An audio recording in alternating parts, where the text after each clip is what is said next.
আপাশে আছে শ্রী শ্রী রাধাকৃষ্ণের একটি মন্দির, এদিকে আছেন দেবাদিদেব মহাদেবের একটি মন্দির, আর এখানে সকল ভক্তরা এসে পুজোও দিতে পারেন। মূল প্রবেশদ্বার দিয়ে প্রবেশ করে উপরের দিকে যদি তাকান তাহলে দর্শন হয়ে যাবে শ্রীরাম, শ্রী লক্ষ্মণ এবং মা সীতার। বছরের প্রতিটা দিন মা দুর্গার সামনে এসে পুজো দিতে পারবেন, দর্শন করতে পারবেন। আর এখানে কিন্তু ভোগ প্রসাদের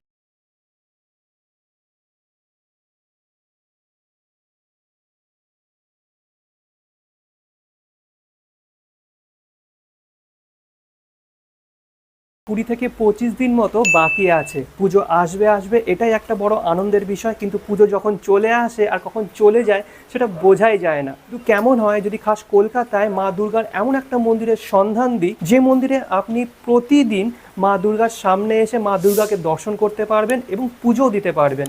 নমস্কার বন্ধুগণ, কেমন আছেন আপনারা? আশা করি ভালো আছেন। আজকে যে মন্দিরটার সন্ধান দিচ্ছি সেই মন্দিরে মা দুর্গার অষ্টধাতু দ্বারা নির্মিত বিশাল বড় একটা বিগ্রহ আছে। এত বড় বিগ্রহ কলকাতার অন্য কোনো মন্দিরে আছে কি না আমার জানা নেই। আপনাদের জানা থাকলে অবশ্যই কমেন্ট বক্সে কমেন্ট করে জানাবেন। নেক্সট ভিডিও তার উপর হবে। আজকে যে মন্দিরটা যাচ্ছি এই মন্দিরটা হলো কলকাতার হাজরার কাছে অবস্থিত 23শে পল্লী মা দুর্গার মন্দির। এই মন্দিরে আপনারা কি করে যাবেন, মন্দির কটা থেকে কটা পর্যন্ত খোলা থাকে, ভোগ প্রসাদের ব্যবস্থা আছে কি না, সব কিছু ডিটেলসে শেয়ার করেছি এই ভিডিওতে আপনাদের সঙ্গে। তাই ভিডিওটি একদিন স্কিপ না করে লাস্ট অবধি দেখবেন এবং ভালো লাগলে অবশ্যই লাইক, কমেন্ট, শেয়ার আর সাবস্ক্রাইব করতে ভুলবেন না। তো চলুন রওনা দেওয়া যাক অপূর্ব অসাধারণ মা দুর্গার এই মন্দিরে।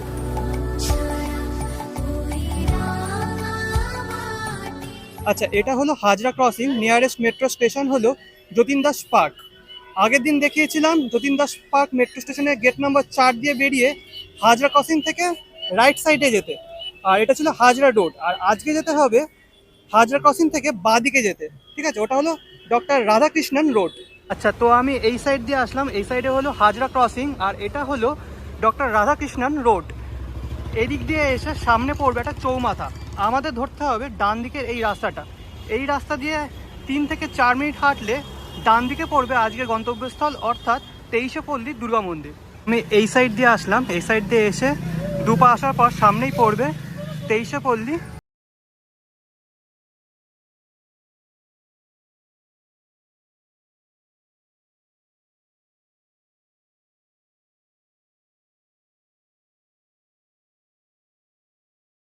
প্রবেশ করে উপর দিকে তাকালে আপনাদের দর্শন হয়ে যাবে শ্রীরাম, শ্রী লক্ষ্মণ এবং মা সীতার। শ্রীরাম, শ্রী লক্ষ্মণ এবং মা সীতার এই চিত্রের ঠিক সামনেই বিরাজমান অষ্টধাতু দ্বারা নির্মিত মা দুর্গার বিগ্রহ। মূল প্রবেশদ্বার দিয়ে প্রবেশ করলেই বাঁ দিকে পড়বে মন্দিরের অফিস ঘর ও ডান দিকে পড়বে রন্ধনশালা। মূল গর্ভগৃহ অর্থাৎ মা দুর্গার ঠিক সামনেই আছে বিশাল বড় নাট মন্দিরের মতো অংশবিশেষ, যেখানে পাতা রয়েছে অনেকগুলি চেয়ার। যারা বয়স্করা আছেন তারা এই চেয়ারে এসে বসেন এবং মা দুর্গাকে দর্শন ও প্রণাম করেন। মন্দিরের নাট মন্দিরের মতো অংশটি বেশ বড়, ঝাড়বাতি সহ অন্যান্য লাইট দিয়ে খুব সুন্দরভাবে সাজানো।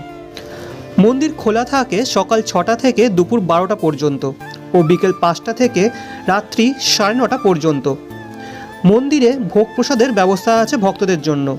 মঙ্গলবার, বৃহস্পতিবার ও শনিবার খিচুড়ি প্রসাদ বিতরণ করা হয়। বাকি দিনগুলোতে অন্ন প্রসাদ থাকে। অন্ন প্রসাদে থাকে অন্ন, 2টো সবজি, ডাল, ভাজা, চাটনি ও পায়েস। দিন বিশেষে প্রসাদের কুপন মূল্য ভিন্ন থাকে। কুপন কাটতে হয় মন্দিরে এসে। তবে মন্দিরে ভক্তদের বসিয়ে প্রসাদ বিতরণ করার ব্যবস্থা নেই, আপনাদের প্রসাদটি পার্সেল করে নিয়ে যেতে হবে। এবার আসি মন্দিরের মূল আকর্ষণ, যা হলো মা দুর্গার বিগ্রহ। মা দুর্গার বিগ্রহটি আগে মাটির ছিল, পরবর্তীকালে বিগ্রহটি অষ্টধাতু দ্বারা নির্মিত হয়। উচ্চতা প্রায় 10 ফুটের উপর।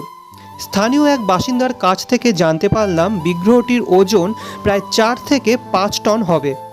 মা দুর্গার এক পা অসুরের উপর এবং আরেক পা তার বাহন সিংহের উপর। অসুরের আকৃতি বা চেহারার গঠন অন্যরকম। অসুরের নিম্নাংশ মহিষের মতো এবং উপরিভাগ মানব আকৃতির। আশেপাশে মা দুর্গার সন্তানদের না দেখতে পারায় অবাক হয়েছিলাম। ঠিক তখনই আমার চোখ পড়ে মা দুর্গার বিগ্রহের নিচের দিকে। সেখানে খুবই ছোট আকৃতিতে রয়েছেন মা লক্ষ্মী, মা সরস্বতী, সিদ্ধিদাতা গণেশ ঠাকুর এবং কার্তিক ঠাকুর। মা দুর্গার এমন সুন্দর বিগ্রহ, তাও আবার অষ্টধাতু দ্বারা নির্মিত, কলকাতার অন্য কোনো মন্দিরে আমি এখনও পর্যন্ত দেখিনি। আপনারা যদি দেখে থাকেন অবশ্যই কমেন্ট বক্সে কমেন্ট করে জানাবেন। মন্দিরে নানান রকম উৎসব এবং পুজো আয়োজন হয়ে থাকে, যেমন জগদ্ধাত্রী পুজো, বাসন্তী পুজো, কালী পুজো, শিবরাত্রি, সরস্বতী পুজো, দোলযাত্রা।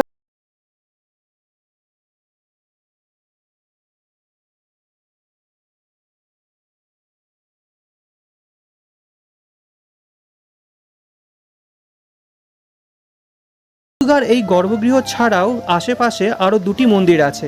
মা দুর্গার গর্ভগৃহের ডান পাশে আছেন দেবাদিদেব মহাদেব। মহাদেবের বিগ্রহটি শ্বেতপাথর দ্বারা নির্মিত। বিগ্রহের সামনে আছে একটি শিবলিঙ্গ, আর শিব মন্দিরের ঠিক সামনেই আছেন নন্দী মহারাজ, কোষ্ঠীপাথর দ্বারা নির্মিত। মা দুর্গার গর্ভগৃহের ঠিক বাঁ পাশেই আছেন শ্রী শ্রী রাধাকৃষ্ণের মন্দির।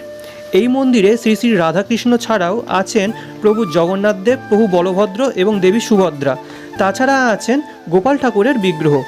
আর শ্রী শ্রী রাধাকৃষ্ণের বিগ্রহের ঠিক সামনেই আছেন গরুড় দেবতা।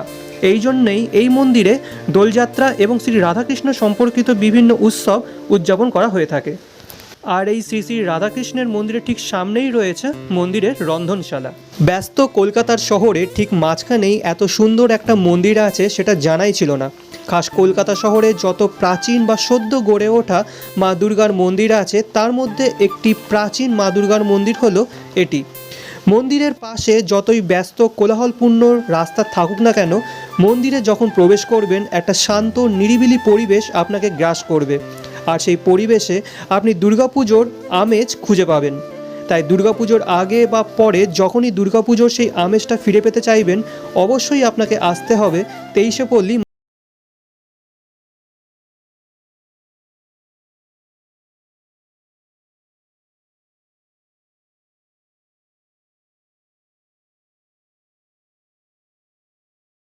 ছিল খুব সুন্দর অপূর্ব এক মা দুর্গার মন্দির, যেখানে আপনি বছরের প্রতিটা দিন মা দুর্গার সামনে এসে পুজো দিতে পারবেন, দর্শন করতে পারবেন।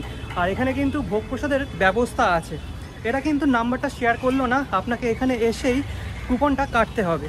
ভিডিওটা যদি ভালো লেগে থাকে তাহলে অবশ্যই লাইক, কমেন্ট, শেয়ার আর সাবস্ক্রাইব করে আমাকে আশীর্বাদ অবশ্যই করতে হবে। নেক্সট ভিডিও খুব তাড়াতাড়ি দিয়ে দিচ্ছি। আনটিল দেন ভালো থাকবেন।